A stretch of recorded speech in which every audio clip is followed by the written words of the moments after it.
السلام علیکم۔ میں امید کرتی ہوں آپ سب خیریت سے ہوں گے اور خوش و خرم ہوں گے۔ میں ہوں ایمان اور میں آپ کی خدمت میں کہانیاں لے کر آتی رہتی ہوں۔ آج بھی اسی غرض سے آپ کی خدمت میں حاضر ہوں۔ کہانی کو آخر تک لازمی سنیے گا۔ چلتے ہیں کہانی کی طرف۔ ایک چھوٹے سے گاؤں دھنک پور میں ایک نوجوان وقاص رہتا تھا۔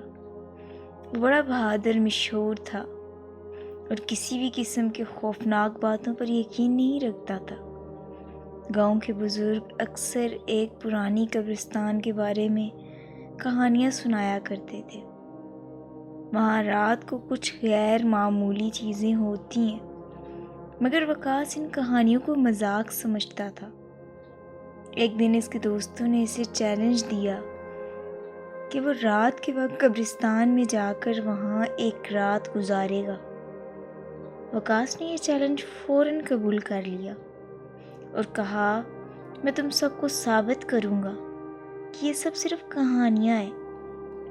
وقاص ایک ٹارچ، کچھ کھانے پینے کا سامان اور ایک کمبل لے کر قبرستان پہنچ گیا۔ رات کا وقت تھا اور پورے آسمان پر سناٹا چھایا ہوا تھا۔ قبرستان کے درختوں کی پرانی شاخیں ہوا کے ساتھ ہل رہی تھیں اور ان کی سرسراہٹ کسی انجانی زبان میں باتیں کرتی محسوس ہو رہی تھیں۔ وقاص ایک پرانی قبر کے قریب بیٹھا اور اس نے اپنے دوستوں کو پیغام دیا، دیکھ لو میں یہاں ہوں اور کچھ بھی غیر معمولی نہیں ہو رہا۔ لیکن جیسے ہی رات گہری ہوئی، عجیب و غریب آوازیں سنائی دینے لگیں۔ پہلے تو وہ ہلکے ہلکے قدموں کی آوازیں تھیں، پھر کسی کے سسکنے کی آوازیں آنے لگیں۔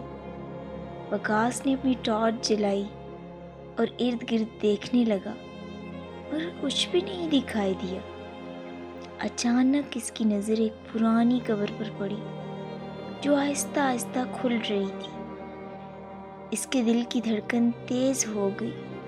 قبر سے ایک دھندلی شکل نکلی جو دھیرے دھیرے انسانی شکل اختیار کر رہی تھی۔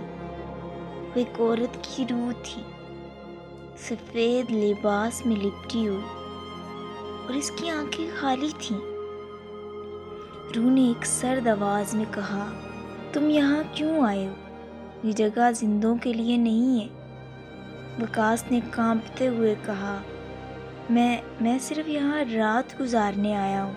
روح نے زور سے ہنسنا شروع کر دیا اور کہا، جو یہاں آتا ہے وہ کبھی زندہ نہیں جاتا، موت کا سامنا کر کے ہی جاتا ہے۔ روح اچانک وقاص کے قریب آ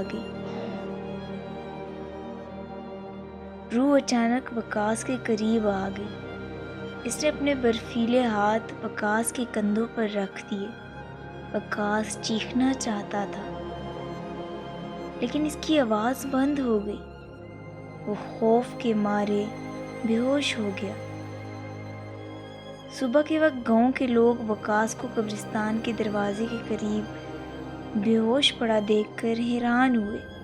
جب وہ ہوش میں آیا تو اس نے ساری بات بتائی، لیکن کسی نے اس پر یقین نہ کیا۔ مگر اس واقعے کے بعد وقاص کبھی دوبارہ قبرستان جانے کا سوچ بھی نہیں سکا، اور وہ بھی رات کے وقت۔ گاؤں والوں کا کہنا تھا کہ قبرستان کی وہ عورت ایک بے گناہ دلہن تھی جسے اس کے سسرال والوں نے قتل کر دیا تھا۔ اس کی روح آج بھی انصاف کی تلاش میں بھٹک رہی ہے اور رات کو بہت سے لوگوں کو ڈراتی ہے۔